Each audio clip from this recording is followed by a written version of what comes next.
That night, a storm raged through the city. The wind howled, rain pounded against the windows, and lightning struck mercilessly. A city that was once bright now lay in darkness and silence. The wet streets shimmered under flickering streetlights, while the distant wail of emergency sirens echoed through the night.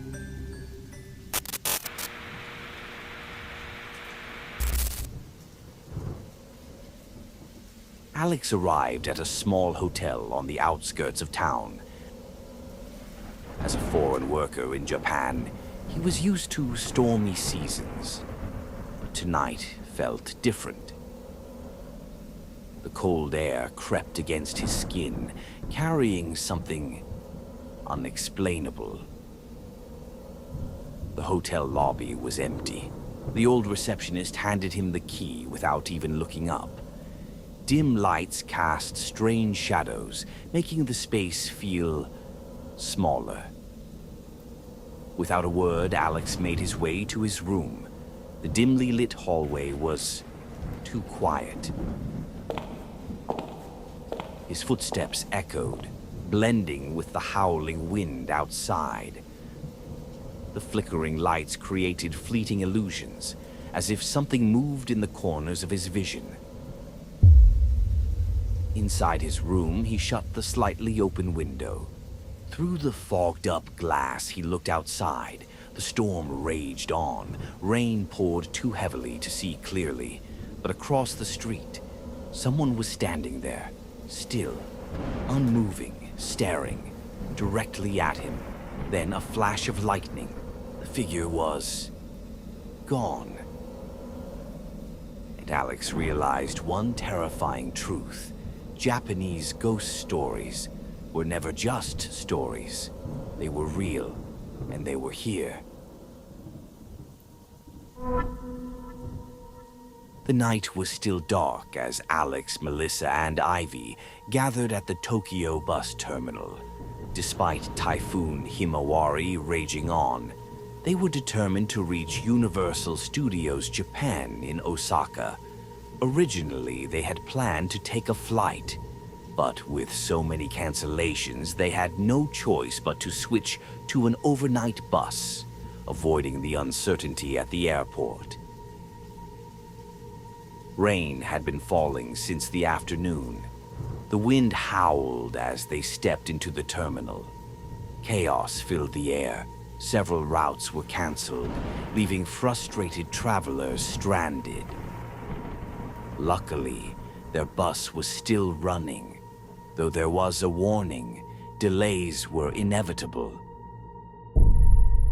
After a rough journey through relentless rain and wind, they finally arrived at the Osaka bus stop.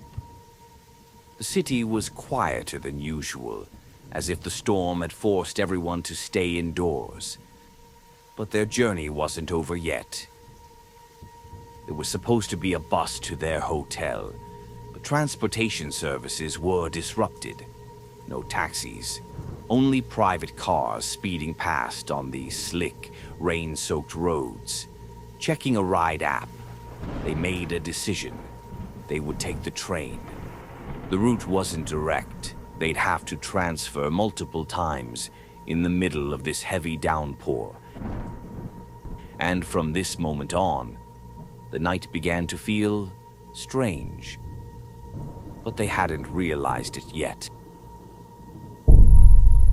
After a long journey, Alex and his friends finally arrived at the hotel. Past midnight, outside the storm still raged, heavy rain pounding the pavement, the wind howling through the empty streets. But when they saw the hotel, they stopped. Photos in the app showed a modern, cozy building. But this was old, faded walls, peeling paint, only a single dim light flickering above the entrance, no sign of any other guests. Exhausted, they checked in anyway. The lobby was empty, only a single receptionist, an old man, his face tired, his voice flat. No warmth, just silence. Alex received room 308 on the third floor. Melissa and Ivy would share a room on the second. They took the stairs, splitting up as they reached their floors. The hallways were too quiet. The dim lights above flickered, casting long shadows against the walls. And when Alex reached the third floor, something felt off. No sound, only the low hum of an old AC unit. The lights here were even dimmer, stretching the darkness across the corridor. He walked, searching for his room. 305, 306, 307, then 308. But the door was different. Older, scratched, deep grooves like claw marks. The handle rusted, and the number 8 strange, as if another number had been scratched away beneath it. Alex grabbed the handle, twisted it, locked. Again he tried, still locked. Then a feeling crept over him. Something made him turn to the far end of the hallway, and when he looked, his heart stopped. In the darkness, a shadow stood still, unmoving, silent. Alex blinked, and the shadow was gone.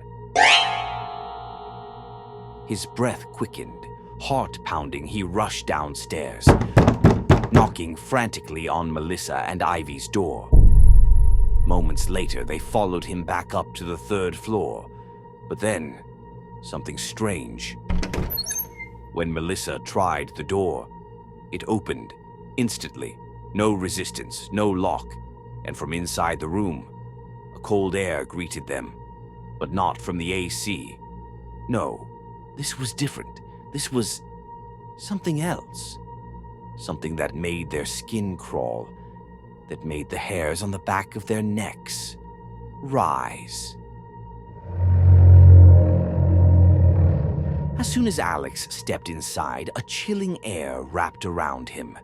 The room was damp and musty, carrying the scent of aged wood and wet earth, like a place abandoned for years.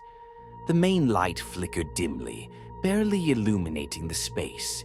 In the center of the room lay a thin futon bed. Its white sheets were clean, yet something about it made him hesitate to lie down. Melissa and Ivy stood at the doorway, reluctant to step in. Should we just find another hotel? Ivy's voice trembled. Alex shook his head. It's late, and I'm exhausted, he muttered. He had no energy left to go back out in this weather. In the end, he decided to stay. Melissa and Ivy left, leaving him alone. As he shut the door and locked it, he let out a deep sigh, trying to ignore the unease creeping in his chest. To distract himself, he video called his mother. Their light-hearted conversation eased his nerves a little. Afterward, he mindlessly scrolled through TikTok, letting the sounds of random videos fill the silence. But the peace didn't last. Footsteps, slow at first, then clearer, pacing up and down the hallway, stopping, then starting again. For 20 whole minutes, Alex's heartbeat quickened. Every room on this floor seemed empty. No sounds of a TV, no muffled voices, only those footsteps. And then, they stopped. Right in front of his door, silence.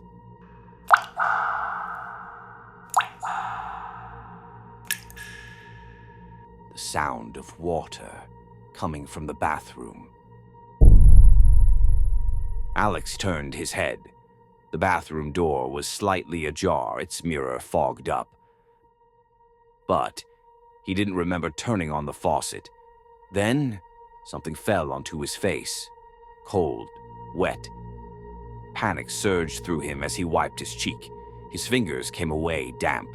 His eyes lifted to the ceiling. Dry. No leaks. And yet, Something had definitely dripped onto his face. He glanced back at the bathroom. The dripping had stopped. But the mirror was clearer now, and in its reflection, there was someone else. A thin figure, long hair obscuring its face, its head slowly tilted, watching him. Alex jolted awake, breath ragged. His mind was foggy, caught between dreams and reality. The room was dark. Faint moonlight slipped through the curtains, casting eerie shadows on the walls. Footsteps, slow, deliberate, pacing back and forth. His chest tightened. The sound stopped right in front of his door, then resumed. He glanced at his phone. 12:30 a.m. Water dripping from the bathroom. Then, something landed on his face. Cold, wet. Panicked, he touched his skin. The ceiling was dry. His heart pounded. Slowly, he pulled the blanket over himself, hiding. But he could still hear it. Footsteps were getting closer. Silence. Then... the dripping water quickened. His hands trembled. Hesitantly, he peeked out from beneath the blanket. In the corner of the room, near the bathroom, the shadow. A thin figure with long, disheveled hair, motionless, stiff, facing the mirror. It didn't move, it didn't breathe, but in the reflection, its face was turned directly toward Alex. Empty eyes, and its mouth slowly began to open.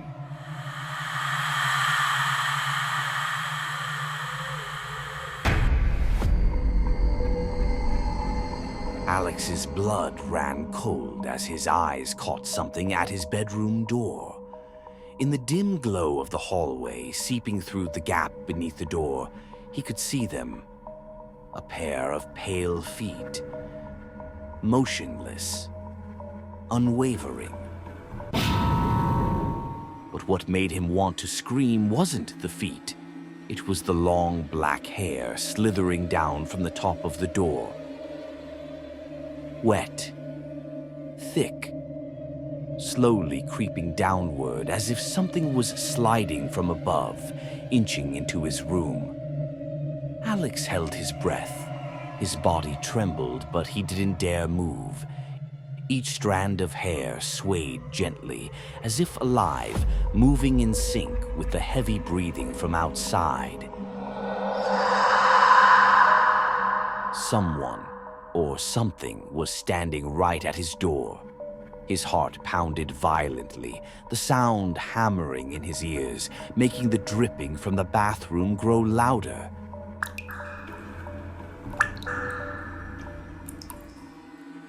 The drops were no longer slow. Now it sounded like a faucet slowly turning on. Alex couldn't take it anymore. With trembling hands, he yanked the blanket over his entire body, his muscles stiff with terror. But as he squeezed his eyes shut, the sounds outside grew clearer.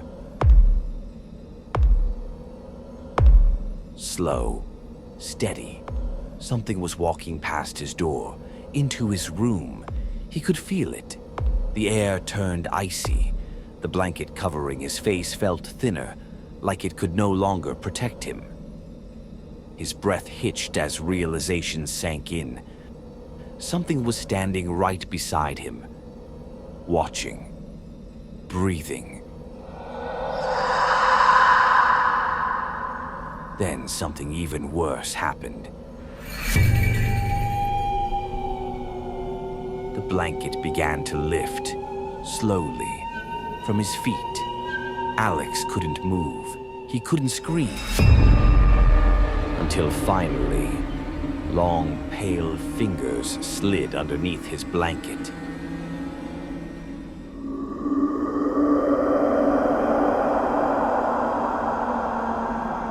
Alex couldn't sleep. His body was stiff, his fingers gripping the blanket tightly. His breath was shallow, trying to stay still. For hours, all he could hear was footsteps, heavy breathing, water dripping from all directions. As the sun began to creep in, the eerie atmosphere slowly faded, but his fear remained. Shaking, he peeked from beneath the blanket. Empty. The room was back to normal, but the air was still cold. Without thinking twice, he grabbed his things and left.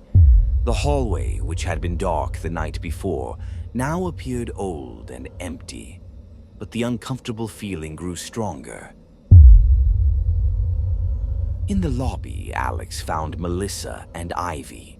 Their faces were pale, eyes red from lack of sleep. Without saying much, they all agreed. They had to leave. The receptionist smiled politely as they checked out early. There was no sign of anything unusual, as if the hotel was just an ordinary place. But their curiosity pushed them to dig deeper. A quick search made their blood run cold. The hotel held a tragedy. A young woman had taken her own life on the 3rd floor, in room number 4. The details were unclear. Some said she hanged herself in the bathroom. Others claimed she jumped from the balcony. What was certain was that her story ended in tragedy. And ever since, guests staying in that room had always experienced disturbances. Alex swallowed hard. He wasn't dreaming. He had really seen something. As they walked away from the hotel, the old building looked even more ominous under the daylight. But Alex felt it, a lingering presence, as if unseen eyes were still watching him from the window of a room on the 3rd floor.